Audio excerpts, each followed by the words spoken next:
अस्सलाम वालेकुम दोस्तों, कैसे हैं आप सब लोग। उम्मीद करती हूँ खैर खैरियत से होंगे। दोस्तों, बड़ी ईद स्पेशल में मैं आप लोगों के लिए आज लेकर आ गई हूँ कोयटा और पेशावर की बहुत ही ऑथेंटिक ट्रेडिशनल रेसिपी। मैं आज लेकर आई हूँ आप लोगों के लिए रोश बनाने की इतनी लाजवाब रेसिपी, क्योंकि हर कोई इसको अपने तरीके से बनाते हैं। लेकिन आज की जो मैं रेसिपी आप लोगों के लिए लेकर आई हूँ बड़ी ईद के हवाले से, ये रोश होता है और ये कोयटा और पख्तूनख्वा जैसे इलाकों में ही बनाया जाता है और बिल्कुल ट्रेडिशनल रेसिपी है। आपको लुक देखकर अंदाज़ा हो गया होगा कि कितना मज़ेदार ये रोश बनकर तैयार होता है।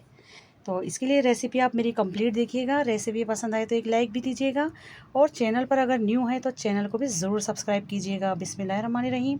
यहाँ पर मेरे पास है मटन, यानी बकरे का गोश्त, और आप लोग देख सकते हैं मैंने बकरे का गोश्त लिया है और ये लिया है मैंने थोड़ा चिकना। तो इस रेसिपी की ख़ास बात यह है कि इसमें थोड़ा फ़ैट होना चाहिए। अगर आप इसमें फ़ैट नहीं डालेंगे तो वो रेसिपी नहीं बनेगी जो हम बनाना चाहते हैं, क्योंकि कोयटा और पेशावर की ट्रेडिशनल डिश है। तो मैंने यहाँ पर तकरीबन 3 पाव के करीब मैंने यहाँ पर मटन का गोश्त लिया है और मैंने फ़ैट के साथ लिया है। इसमें आपने चिकना गोश्त लाज़मी डालना है, तभी ये रेसिपी बनकर तैयार होगी, क्योंकि हम इसके अंदर ऑयल का इस्तेमाल नहीं करेंगे। इसके अपने फ़ैट में ही ये पकेगा और इसी में ही ये बनकर तैयार होगा। तो मैंने चिकना गोश्त लिया है बकरे का, तकरीबन 3 पाव के करीब, और इस तरह से बड़ी-बड़ी सी बोटियाँ इसकी आप करवा लें। और सब बोटियों के साथ आप देख सकते हैं चिकना ही लगी हुई है, तो हमें चर्बी के साथ ही बनाना है। आपके पास चर्बी नहीं है तो आप चर्बी एक्स्ट्रा लेकर भी डाल सकते हैं। अब सबसे पहला स्टेप जो हमें इसका करना है वो यहाँ पर मैं शामिल करूँगी 1 टेबल स्पून नमक, या फिर नमक आप अपने टेस्ट के मुताबिक इसमें डाल सकते हैं।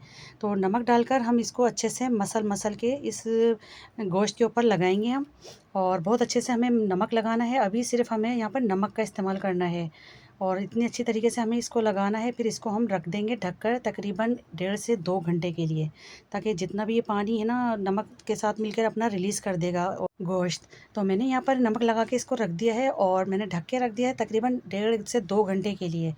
तो फिर मैं आपको दिखाऊंगी। तो चलिए देख लेते हैं। यहाँ पर 1.5 से 2 घंटे हो गए हैं नमक लगे हुए, और आप लोग देख सकते हैं कितना इसका पानी देखिए निकल आया है नमक के पानी का। इसमें ब्लड जो था वो भी सारा इसमें निकल आया है, लेकिन हमने गोश्त को पहले अच्छे से वॉश भी कर लिया था, उसके बाद हमने नमक लगाया था। अब करना क्या है, यहाँ में मैंने ली है मिट्टी की हांडी। अगर आपके पास मिट्टी की हांडी नहीं है तो नॉर्मल जो पैन होता है आप उसमें भी ये डिश बना सकते हैं। तो इसको मैंने अच्छे से एक बार फिर मसल लिया था नमक के पानी के साथ इस गोश्त को। अब हम इसको उठाते जाएंगे और इसमें रखते जाएंगे। ये नमक लगा हुआ गोश्त है, हमने इसको वॉश नहीं किया, इस बात का आपने ख्याल रखना है। तो बिल्कुल हम इसको बिछाएंगे अच्छे से, इसको सेटिंग से रखेंगे हम, क्योंकि इसमें हमें कोई मिर्च मसालों का इस्तेमाल नहीं करना। सिंपल 2 से 3 चीज़ें जाती हैं और यकीन मानिए बड़ी ही लाजवाबी डिश बनती है। तो देखिए मैंने साबुत एक टमाटर लिया है और इसको मैंने सेंटर में जगह बना दी है इसकी भी। मैंने साबुत टमाटर शामिल कर दिया 1 अदद, और 1 से 2 इंच के टुकड़े मेरे पास थे अदरक के, उसको भी मैंने देखें बारीक बारीक स्लाइस में कट किया है और इसको भी मैं डालती जाऊंगी इस तरह से और दूर दूर करके। और एक ली है मैंने यहाँ पर साबुत प्याज, तो प्याज भी हमने देखें इस पर रख दी है, इसकी जगह बना दी है प्याज की भी। इसके साथ मैं यहाँ पर लूँगी 1 कार्ट लहसुन का। लहसुन को मैंने वॉश कर लिया बहुत अच्छे तरीके से। तो इसमें साबुत चीज़ें ही जाएंगी, हम पिसी हुई चीज़ें या कोई और चीज़ें इसमें शामिल बिल्कुल भी नहीं करेंगे। तो मैंने यहाँ पर लहसुन का 1 कार्ट डाल दिया पूरा, और 3 से 4 शामिल करूँगी मैं यहाँ पर हरी मिर्चें। इस तरह से बिल्कुल साबुत डाली है, किसी चीज़ में भी मैंने कट का निशान नहीं लगाया। और ले रही हूँ मैं 10 से 15 काली मिर्च के दाने। इस तरह से मैंने काली मिर्च के दाने डाल दिए हैं इसके अंदर, ताकि थोड़ा सा इसका भी फ्लेवर आ जाएगा। नमक हम ऑलरेडी पहले गोश्त में लगा चुके हैं, तो नमक का इस्तेमाल हम यहाँ पर नहीं करेंगे। अब आप देख सकते हैं मैंने सेटिंग से इसको रख दिया है। अब इसको मैं चूल्हे पर रख दूँगी और इसको ढक देंगे हम। अगर आप आटे की लोई बनाकर लगा सकते हैं ढक्कन के किनारों पे तो वो कर सकते हैं, लेकिन मैं ऐसा नहीं करूँगी, क्योंकि हम आटे को ज़ाया बिल्कुल भी नहीं करेंगे, क्योंकि आटा भी बहुत महंगा है। तो मैंने यहाँ पर एक ढक्कन लगा दिया और उसके ऊपर वज़न रख दिया था। तो पहले आपने 5 मिनट हाई फ्लेम करना है। जब आपकी मिट्टी की हांडी गर्म हो जाए तो फिर आप इसका बिल्कुल लो फ्लेम कर दीजिएगा। और इसको 2 से 3 घंटे के लिए मैंने इसको पकने के लिए रख दिया था। तो मैं आपको 2 से 3 घंटे का रिज़ल्ट देखें आपको दिखा रही हूँ। माशाल्लाह कितना ऑयल इसने अपना रिलीज़ कर लिया, अब आप देख सकते हैं। ये देखिए कितना बेहतरीन सा हमारा गोश्त गल गया है। और मैं आपको चेक भी कराऊंगी, इसमें हमने कोई ऑयल का इस्तेमाल नहीं करा, ना ही कोई मिर्च मसालों का इस्तेमाल किया।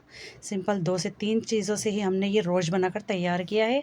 तो मैं आपको देखिए चेक करा रही हूँ, कितना सॉफ्ट हो गया है हमारा गोश्त। ये देखें कि बिल्कुल लो आंच पे पकाया, जैसे दम वाली आंच होती है ना, उसमें हमने इसको कुक किया है। तकरीबन 2.5 घंटे लगे मुझे, 3 घंटे लगे, और ये बिल्कुल रेडी हो गया है। हड्डी से अलहदा हो रहा है गोश्त, इतना मज़ेदार सा ही गोश्त बनकर तैयार हो। देखें इसका सूप, देखें आप, इसकी यखनी में है जो भी कुछ है, इसकी यखनी है, बहुत ही काम का होता है ये रोश। इसको एज इट इज़ ऐसे ही खाया जाता है और इतना मज़ेदार सा लगता है। तो दिखने में ही आपको लुक नज़र आ रही होगी कि कितना मज़ेदार हमारा मटन रोश बनकर ये तैयार हुआ है। ये देखें, तो इसको ईद का पहला दिन अगर आपको एंजॉय करना है तो ये रेसिपी तो आपने लाजमी बनानी है। यकीन मानिए, उंगलियां चाट चाट के खाएंगे जब भी आप इसको बनाएंगे। आपके घर वाले इसी की ही फरमाइश करेंगे। इतना मज़ेदार ये रोश बनकर तैयार हुआ है। तो आप ज़रा इसकी लुक तो चेक करें, कितना बेहतरीन सा लग रहा है ये, और इसके कोई साइड इफ़ेक्ट नहीं होती। और आप देख सकते हैं कितना इसका रोगन निकल आया है, ये अपना ही फैट में पक्का है। तो अपना ही इसने ऑयल रिलीज़ किया है। हमने एक कतरा पानी का नहीं डाला, ना ही हमने कोई ऑयल का इस्तेमाल किया। उसके बावजूद कितना बेहतरीन सा सॉफ्ट गला हुआ ये बना है, और हड्डी से अलहदा हो रहा है सारा गोश्त। तो इसको ऐसे ही इंजॉय करें, ऐसे ही खाएँ, मज़ेदार सा मटन रोश।